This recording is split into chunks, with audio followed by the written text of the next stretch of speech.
Welcome friends. இன்னைக்கு வீடியோவில் ஸ்வயம் கோர்ஸில் எப்படி நீங்கள் வந்து எக்ஸாமுக்கு அப்ளை பண்ணுறது, அதுக்கு பேமெண்ட் எப்படி பண்ணுறது அப்படிங்கிறத இந்த வீடியோவில் பார்க்க போகிறோம். ஸோ இந்த செஷனோட எக்ஸாம்ஸ் உங்களுக்கு டிசம்பரில் வருது. அதுக்கான லாஸ்ட் டேட் ஆஃப் அப்ளிகேஷன் வந்து பார்த்தீங்கன்னா இப்போ அக்டோபர் 31 பண்ண சொல்லியிருக்காங்க. ஸோ அது எப்படி பண்ணுறது அப்படிங்கிறது ஸ்டெப் பை ஸ்டெப் பார்க்க போகிறோம். இது ஃபுல்லாக ஃபாலோ பண்ணுங்கள். உங்களுக்கு என்ன டவுட் இருந்தாலும் கீழே கமெண்ட் பண்ணுங்கள். ஸோ ஃபஸ்ட்டு நீங்கள் என்ன பண்ணுங்க அப்படின்னா, நீங்கள் மொபைலில் பிசியில் பண்ணலாம். இப்போ நான் பிசியில் தான் பண்ணி காட்ட போகிறேன். ஸோ ஃபஸ்ட்டு உங்கள் க்ரோமில் போயிட்டு இல்லாட்டி ஏதாச்சும் ப்ரௌசரில் போயிட்டு நீங்கள் ஸ்வயம் கோர்ஸ்க்குள்ளே உள்ளே போய் யூசர் நேம் பாஸ்வேர்ட் கொடுத்து உள்ளே போயிருங்க. உள்ளே போன உடனே மேலே உங்களுக்கு left hand side right hand side மேலே வந்து பார்த்தீங்கன்னா 3 டாட்ஸ் இருக்கும். அதை கிளிக் பண்ணிங்க அப்படின்னா apply for examination, exam registration opens அப்படின்னு ஒரு ஆப்ஷன் இருக்கும். இதை கிளிக் பண்ணுங்கள். கிளிக் பண்ணிங்கன்னா இது NTA சைட்டுக்கு போகும். NTA சைட்டுக்கு போனோன்னா உங்களுக்கு வந்து நிறைய டீட்டெயில்ஸ் கொடுத்துருப்பாங்க. இதில் வந்து கீழே வந்து பார்த்தீங்கன்னா நீங்கள் ஆல்ரெடி க்ரியேட் பண்ணியிருந்தீங்க அப்படின்னா நீங்கள் அப்ளிகேஷன் நம்பர் கொடுத்து போயிடலாம். இல்லை இப்போ தான் ஃபஸ்ட் 30 போகிறீங்க அப்படின்னா க்ரியேட் நியூ கொடுத்துருங்க. இப்போ இங்கே வந்து பார்த்தீங்கன்னா இன்ஃபர்மேஷன் கொடுத்துருக்கு. 31 தான் லாஸ்ட் டேட்டு. எக்ஸாம் ஃபீ எல்லாமே கொடுத்துருக்காங்க. ஜென்ரலாக இருந்தால் உங்களுக்கு வந்து 750 வரும். ரிமைனிங் பீப்புள்ஸ்க்கு வந்து பார்த்தீங்கன்னா 400 பர் எக்ஸாம் வரும். இதே நீங்கள் வந்து 2 எக்ஸாம் அப்ளை பண்ணுறீங்க அப்படின்னா உங்களுக்கு அதோட எக்ஸாம் ஃபீஸ் வந்து குறையும். இப்போ 2 எக்ஸாம் நீங்கள் அப்ளை பண்ணீங்க அப்படின்னா உங்களுக்கு 900ல் முடிஞ்சிடும். இதோட லாஸ்ட் டேட் வந்து பார்த்தீங்கன்னா உங்களுக்கு வந்து 31 அக்டோபர் 2024 முடியுது. ஸோ நீங்கள் அதை வந்து கரெக்டாக பார்த்துக்குங்க. அதுக்குள்ளே நீங்கள் என்ன பண்ணணும், ஃபில்அப் பண்ணணும். கீழே வந்து பார்த்தீங்கன்னா இங்கே ஐ ஹியர் பை அப்படிங்கிற டிக் பண்ணிவிட்டு கீழே என்ன பண்ணுங்க அப்படின்னா கோ வித் அப்படிங்கிற ப்ரொசீட் அப்படிங்கிற ஆப்ஷனை கிளிக் பண்ணிடுங்க. இதை கிளிக் பண்ண உடனே உங்களுக்கு வந்து உங்களோட மெயில் ஐடி கேட்கும். உங்கள் மெயில் ஐடிக்கு எடுத்து கொடுத்தீங்கன்னா அதுக்கு ஒரு OTP அனுப்பும், ஜஸ்ட் கன்ஃபர்மேஷனுக்காக. ஸோ நீங்கள் ஸ்வயம் கோர்ஸுக்கு எந்த மெயில் ஐடி கொடுத்தீங்களோ அந்த மெயில் ஐடி கொடுத்துட்டு இங்கே வந்து கெட் OTP கொடுத்துருங்க. OTP கொடுத்தோன்னா உங்களுக்கு OTP வரும். OTP கொடுத்துட்டு உள்ளே போயிருங்க. ஸோ உங்கள் மெயிலுக்கு வந்து ஒரு OTP வந்திருக்கும். ஜஸ்ட் அந்த OTPயை செலக்ட் பண்ணி அந்த OTP வந்து என்ன பண்ணிடுங்க அப்படின்னா இந்த இடத்துல என்ரோல் பண்ணிடுங்க. ஸோ OTP கொடுத்துட்டு வெரிஃபை அப்படின்னு கொடுத்துருங்க. கொடுத்த உடனே உங்களுக்கு உள்ளே போயிடும். இது நீங்கள் ஃபஸ்ட் டைம் பண்ணுற கேண்டிடேட்டாக இருந்தால் உங்களுக்கு நிறைய ஸ்டெப்ஸ் இருக்குது. உங்களோட பர்சனல் டீட்டெயில்ஸ், அட்ரஸ் இது எல்லாமே கேட்கும். ஸோ ஸ்டெப் பை ஸ்டெப்பாக எல்லாத்தையும் வித்தவுட் எனி ஃப்ளா, ஒரு எரர் இல்லாமல் உங்கள் சர்டிஃபிகேட்ஸில் எப்படி இருக்கோ அதே மாதிரி கொடுங்க. சேம் திங் நீங்கள் ஸ்வயம் கோர்ஸ் என்ரோல் பண்ணும்போது ஒரு டேட்டா கொடுத்துருப்பீங்க, அதே டேட்டாவை மாறாமல் கொடுத்தீங்க அப்படின்னா உங்களுக்கு இந்த டிக் மார்க்ஸ் வந்துகிட்டே இருக்கும்.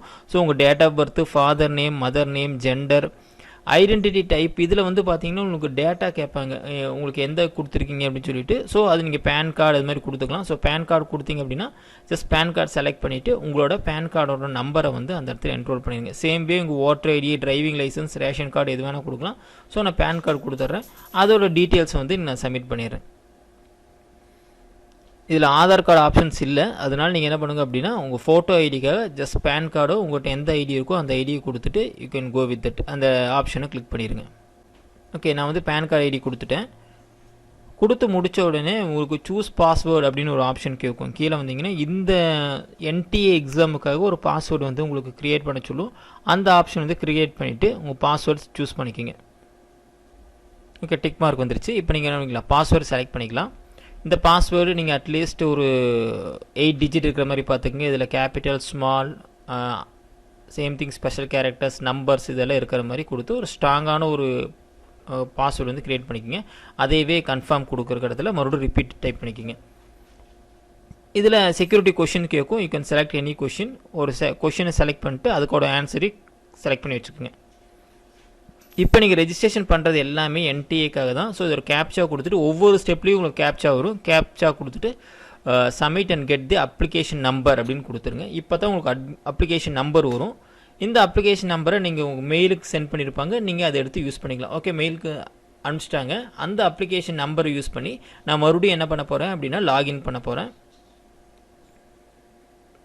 ஸோ உங்களுக்கு ரெஜிஸ்ட்ரேஷன் நம்பர், உங்களுக்கு அப்ளிகேஷன் நம்பர் வந்து உங்கள் மெயிலுக்கு வந்துடும். ஜஸ்ட் மெயிலேருந்து நீங்கள் என்ன பண்ணிக்கங்க, காப்பி பண்ணிக்கிங்க.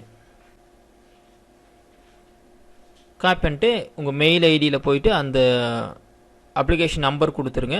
NTAவில் கொடுத்துட்டு பாஸ்வேர்டு கொடுத்துருங்க. பாஸ்வேர்டு கொடுத்துட்டு உங்களோட கேப்சா. ஸோ NTA பொறுத்தளவுக்கு நீங்கள் ஒவ்வொரு ஸ்டெப்லேயும் நீங்கள் கேப்சா கொடுத்தீங்கன்னா தான் அடுத்த ஸ்டெப்புக்கு போகும். அப்போ சேவ் பண்ணும். ஓகே, கேப்சா கொடுத்துட்டு ஐ அக்ரி கொடுத்துட்டு உள்ளே போயிருங்க. ஓகே, இப்போ வந்து பார்த்தீங்கன்னா ரெஜிஸ்ட்ரேஷன் கம்ப்ளீட் ஆயிடுச்சு. அடுத்து அப்ளிகேஷன் ஃபார்ம் அண்ட் பேமெண்ட், இது 2 ஸ்டெப் இருக்குது. இப்போ என்ன பண்ண போகிறோம்னா அப்ளிகேஷன் ஃபார்முக்கு போகிறோம். ஃபார்முக்கு போயிட்டு கம்ப்ளீட் அப்ளிகேஷன் ஃபார்ம் அப்படிங்கிற ஆப்ஷனை கிளிக் பண்ணுங்கள். கிளிக் பண்ணணும் இதே தான் உங்களோட பேசிக் டீட்டெயில்ஸ் எல்லாம் கேட்கும். அது எல்லாத்தையும் ஒவ்வொன்றா நீங்கள் கொடுத்துட்டு வந்துடுங்க. உங்கள் டிஸ்ட்ரிக்கு, நேஷ்னாலிட்டி, ஸ்டேட், கேட்டகிரி, தென் நீங்கள் வந்து ஃபிசிக்கலி ஹேண்டிகேப்டாக கேட்கும். நீங்கள் நோன் கொடுத்துட்டு உங்களோட கேப்சா கொடுத்துட்டு அக்செப்ட் ஐ அக்ரின்னு கொடுத்துட்டு நெக்ஸ்ட் கொடுத்துருங்க. ஸோ இந்த ஸ்டெப் முடிச்சிருச்சு. அடுத்தது அப்ளிகேஷன் ஸ்டெப். இதில் வந்து பார்த்தீங்கன்னா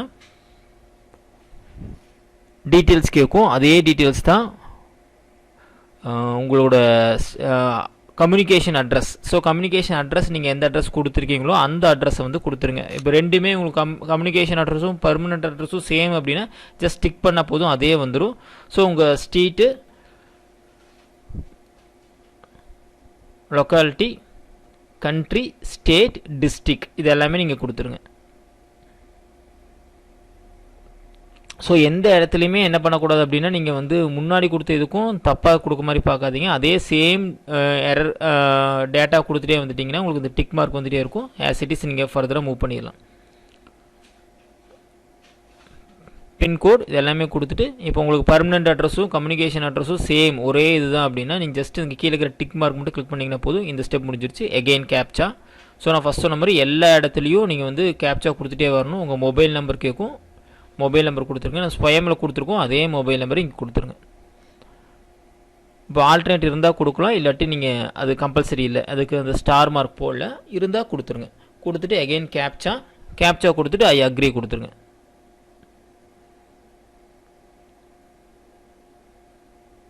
நெக்ஸ்ட் ஸ்டெப் போயிருங்க.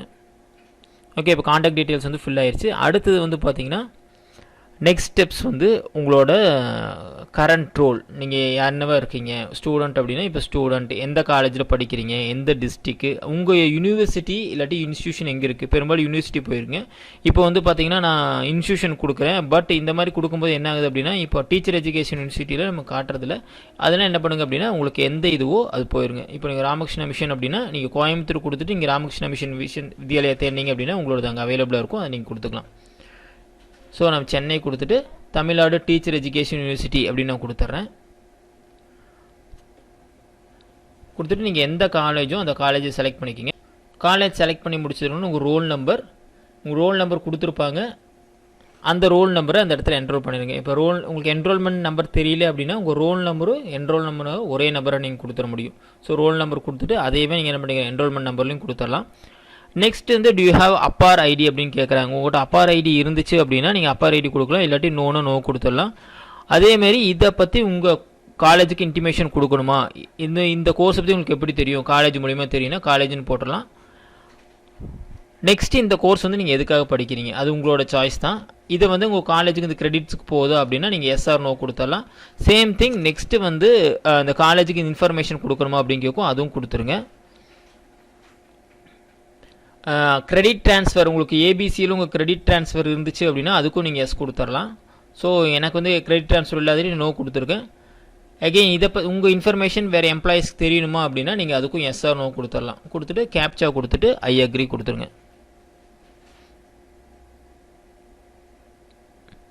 ஸோ எப்போவுமே நீங்கள் ஒவ்வொரு கேப்சா கொடுத்து ஐ அக்ரி கொடுத்தா தான் அந்த ஸ்டெப் கம்ப்ளீட் ஆகும், இல்லாட்டி மறுபடியும் அதிலே லூப் ஆகிட்டே இருக்கும். ஸோ அதை மட்டும் கரெக்டாக பார்த்துங்க. ஐ அக்ரி கொடுத்துட்டு நெக்ஸ்ட் கொடுத்துருங்க. நெக்ஸ்ட்டு வந்து ஷிஃப்ட் கேட்கும். இப்போ நான் 2 எக்ஸாம் எழுத போகிறேன். ஏன்னா நான் ஆல்ரெடி ஸ்வயம் கோர்ஸில் 2 கோர்ஸ் அப்ளை பண்ணியிருக்கேன் அப்படின்னு இது அங்கேருந்து டேட்டா எடுத்திருக்கு. ஸோ நான் ஃபஸ்ட்டு ஷிஃப்ட் செலக்ட் பண்ணுறேன், அங்கே என் கோர்ஸ் காட்ட மாட்டேது. First day second shift select பண்ணுறேன், அப்போ ஒரு கோர்ஸ் காட்டுது, அதை செலக்ட் பண்ணிக்கிறேன். பேசிக் இன்ஸ்ட்ருமெண்ட் செகண்ட் டேயில் ஃபஸ்ட்டு செஷனில் கேட்குறேன், அங்கே அட்வான்ஸ் காட்டுது. ஓகே, இப்போ நான் 2 எக்ஸாம் எழுத போகிறேன். அது ஃபஸ்ட்டு டேயில் ஒரு கோர்ஸும் செகண்ட் டேயில் ஃபஸ்ட்டு ஷிஃப்ட்லேயும் ஃபஸ்ட் டேயில் செகண்ட் ஷிஃப்ட்லேயும் அந்த கோர்ஸ் இருக்குது. அதை நான் செலக்ட் பண்ணிவிட்டு ஓகே கொடுத்துட்றேன். ஸோ இது நிறைய ஷிஃப்ட்டில் செலக்ட் பண்ணி பார்த்தா அதில் இல்லை, எங்கே இருக்குது ஆல்ரெடி அதுக்கு தான் வருது. So first day second shift, second day first ஷிஃப்ட்டில் செலக்ட் பண்ணிக்கிறேன். அடுத்தது வந்து பார்த்தீங்கன்னா உங்களுக்கு எந்த ஸ்டேஷனில் வேணும் கேட்கும். ஃபஸ்ட்டு ஸ்டேட்டை செலக்ட் பண்ணிடுங்க, அப்புறம் சிட்டி. இதில் என்ன அப்படின்னா ஒரு சிட்டியை ஒரு தடவை செலக்ட் பண்ண முடியும். ஸோ நான் ஃபஸ்ட்டு கோயம்புத்தூர் செலக்ட் பண்ணிக்கிறேன். மறுபடியும் அடுத்த ஆப்ஷன்லையும் கோயம்புத்தூர் செலக்ட் பண்ண முடியும் அப்படின்னா செலக்ட் பண்ண முடியாது. ஸோ அதனால் நீங்கள் கரெக்டாக செலக்ட் பண்ணிக்கங்க. இப்போ நான் மறுபடியும் கோயம்புத்தூர் செலக்ட் பண்ணுறேன், அவைலபிள் இல்லை. ஸோ உங்களுக்கு எது பக்கத்தில் இருக்கோ, எது நியர்பை இருக்கோ, டிரான்ஸ்போர்ட் ஏரியா கரெக்டாக இருக்குமோ அதுக்கு தகுந்த மாதிரி என்ன பண்ணிக்கலாம், உங்கள் கோர்ஸை நீங்கள் செலக்ட் பண்ணிக்கலாம். இதோட எக்ஸாம் டேட் உங்களுக்கு ஆல்ரெடி தெரியும், December 7 and 8 வருது. ஸோ அதையும் பிளான் பண்ணிவிட்டு அதுக்கு தகுந்த மாதிரி நீங்கள் கோர்ஸ் வந்து செலக்ட் பண்ணிக்கோங்க. இதில் கண்டிப்பாக 4 ஆப்ஷனுமே நீங்கள் கொடுக்கணும். 4மே மேண்டேட்டரி போட்டிருக்காங்க. ஸோ உங்களுக்கு எந்த ஸ்டேட் அண்ட் சிட்டி கம்ஃபர்டபுளாக இருக்கோ அதுக்கு தகுந்த மாதிரி நீங்கள் என்ன பண்ணிக்கலாம், செலக்ட் பண்ணிக்கலாம். ஓகே, இப்போ நான் 4 சிட்டியுமே செலக்ட் பண்ணிட்டேன். செலக்ட் பண்ணி முடிச்சோன்னே அகெயின் கேப்சா கொடுத்துட்டு ஐ அக்ரி கொடுத்துட்டு சேவ் அண்ட் கண்டினியூ கொடுத்துருங்க.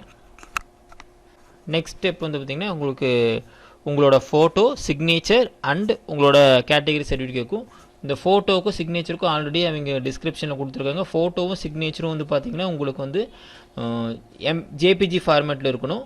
அடுத்து வந்து பார்த்திங்கன்னா பிடிஎஃப் ஃபார்மேட்டில் இருக்கணும். நெக்ஸ்ட்டு கொடுத்துட்டு நீங்கள் பேமெண்ட் எஸ் கொடுத்தீங்க அப்படின்னா உங்களுக்கு பேமெண்ட்டுக்கு போயிடும். செக் பண்ணி முடிச்சுட்டு என்ன பண்ணுங்கள் அப்படின்னா உங்கள் டேட்டாலாம் கரெக்டாக இருக்கா அதுவும் செக் பண்ணிடுங்க. இதில் உங்கள் ஃபோட்டோ, சிக்னேச்சர், பிடிஎஃப் இது எல்லாமே அப்லோட் ஆகிருக்கா அதுவும் செக் பண்ணி பார்த்துங்க. செக் பண்ணி பார்த்துட்டு நீங்கள் கண்டினியூ கொடுத்துடலாம். கண்டினியூ கொடுத்துட்டு நீங்கள் கேப்சா கொடுத்துட்டு சென்ட் ஓடிபி அப்படின்னு கொடுத்தீங்கன்னா போதும். மொபைல் நம்பர் நம்ம ஆல்ரெடி கொடுத்துருக்கோம், அந்த மொபைல் நம்பருக்கு தான் ஓடிபி வரும். தென் ஓடிபி கொடுத்துட்டு நீங்கள் என்ன பண்ணலாம், உள்ளே போயிடலாம். உள்ளே போனதுக்கப்புறம் உங்களுக்கு பேமெண்ட் சைட்டுக்கு போயிடும். ஸோ இப்போதோட நம்ம எல்லாம் இது முடிச்சிட்டோம். நெக்ஸ்ட்டு வந்து பார்த்திங்கன்னா உங்களுக்கு பேமெண்ட் சைட்டுக்கு போகும். எகெயின் மறுபடியும் ஒரு செக் பண்ண சொல்லும். நீங்கள் ஃபஸ்ட்டு வந்து ஒரு வாட்டி செக் பண்ணி பார்த்துங்க. செக் பண்ணி பார்த்துட்டு நீங்கள் நெக்ஸ்ட்டு லாஸ்ட் ஸ்டெப்பான பேமெண்ட் ஆப்ஷனுக்கு போயிடலாம். ஸோ இப்போ டோட்டல் அமௌண்ட் வந்து பார்த்திங்கன்னா உங்களுக்கு 900 இருக்குது. 2 எக்ஸாம் அப்ளை பண்ணுறதுனால you have to pay 900 rupees. Depends on category இது மாறும். எகெயின் இது செக் பண்ணதில் உங்களுக்கு இதெல்லாம் கரெக்டாக இருக்கான்னு கேட்கும். எல்லாமே நீங்கள் டிக் பண்ணி கொடுத்துட்டு ஐ அக்ரி அப்படிங்கிறத கொடுத்துருங்க. கொடுத்துட்டு சப்மிட் கொடுத்துருங்க. இது லாஸ்ட் வந்து பார்த்திங்கன்னா பேமெண்ட் ஆப்ஷன் கிளிக் பண்ணிவிட்டு இதில் நீங்கள் யூபிஐ யூஸ் பண்ணிக்கலாம். ஸோ ரொம்ப ஈஸியாக தான் கொடுத்துருக்காங்க. நீங்கள் UPI, credit card, net banking எல்லாமே கொடுத்துடலாம். நான் QR கோடு இல்லை யூபிஐ செலக்ட் பண்ணிக்கிறேன். எகெயின் யூபிஐ கொடுத்துட்டு நீங்கள் பேமெண்ட் கொடுத்தீங்க அப்படின்னா உங்களுக்கு QR கோடு அதுவே காட்டுது. ஜஸ்ட்டு QR கோடை ஸ்கேன் பண்ணிவிட்டு யூ கேன் பே. நீங்கள் கூகுள் பே, ஃபோன்பே உங்களுக்கு எந்த ஆப் உங்கள்கிட்ட இருக்கோ அதுக்கு தகுந்த மாதிரி நீங்கள் என்ன பண்ணிக்கலாம் அப்படின்னா நீங்கள் ஸ்கேன் பண்ணிவிட்டு அந்த அமௌண்ட் வந்து பே பண்ணிடலாம். 5 minutes வரைக்கும் டைம் கொடுத்துருக்காங்க. ஸோ நம்ம ஈஸியாக குயிக்காகவே என்ன பண்ணிடலாம் அப்படின்னா பேமெண்ட் பண்ணி முடிச்சிட முடியும். பேமெண்ட் ஆகி முடிஞ்சிருச்சு. முடிஞ்சோடனே உங்களுக்கு ஒரு அக்னாலஜ்மெண்ட் வரும். அதை நீங்கள் என்ன பண்ணிங்க, ஸ்க்ரீன்ஷாட் எடுத்து வச்சுக்கோங்க. பேமெண்ட் முடிஞ்சிருச்சு. ஸோ இங்கே வந்து கோ டு டேஷ்போர்ட் அப்படின்னு கொடுத்தீங்க. கிளிக் பண்ணிங்க அப்படின்னா உங்களுக்கு 3 ஆப்ஷன் வந்துடும். டவுன்லோட் அப்ளிகேஷன் ஒரு ஆப்ஷன் இருக்குது, கிளிக் பண்ணுங்கள். உங்கள் அப்ளிகேஷன் வந்து டவுன்லோட் ஆயிரும். ஆஸ் இட் இஸ் நீங்கள் பிரிண்ட் எடுத்து வச்சுக்கலாம், இல்லை பிடிஎஃபாக சேவ் பண்ணி வச்சுக்கலாம். ஸோ உங்கள் அப்ளிகேஷன் நம்பர், உங்களோட டீட்டெயில்ஸு, எந்த எக்ஸாம் என்றைக்கு வருதுங்கிற டேட்டா, உங்கள் ஷிஃப்ட்டு, உங்கள் ஃபோட்டோ, சிக்னேச்சர் எல்லாமே இதில் க்ளீனாக வந்துடும். ட்ரை பண்ணி பாருங்கள். உங்களுக்கு என்ன டவுட் இருந்தாலும் கீழே மறக்காமல் கமெண்ட் பண்ணுங்கள். நான் உங்களுக்கு க்ளீனாக ஹெல்ப் பண்ணுறேன். ஸோ இந்த October 31 லாஸ்ட் டேட்டு. ஸோ அதுக்குள்ளே என்ன பண்ணிடுங்க அப்படின்னா நீங்கள் வந்து அப்ளிகேஷனை ஃபில்அப் பண்ணி முடிச்சுட்டு உங்கள் பேமெண்ட்டையும் முடிச்சிடுங்க. ஐ ஹோப் இந்த வீடியோ உங்களுக்கு யூஸ்ஃபுல்லாக இருக்கும்னு நினைக்கிறேன். ஏதாச்சும் டவுட் இருந்துச்சுன்னா கீழே மறக்காமல் கமெண்ட் பண்ணுங்கள். தேங்க்யூ.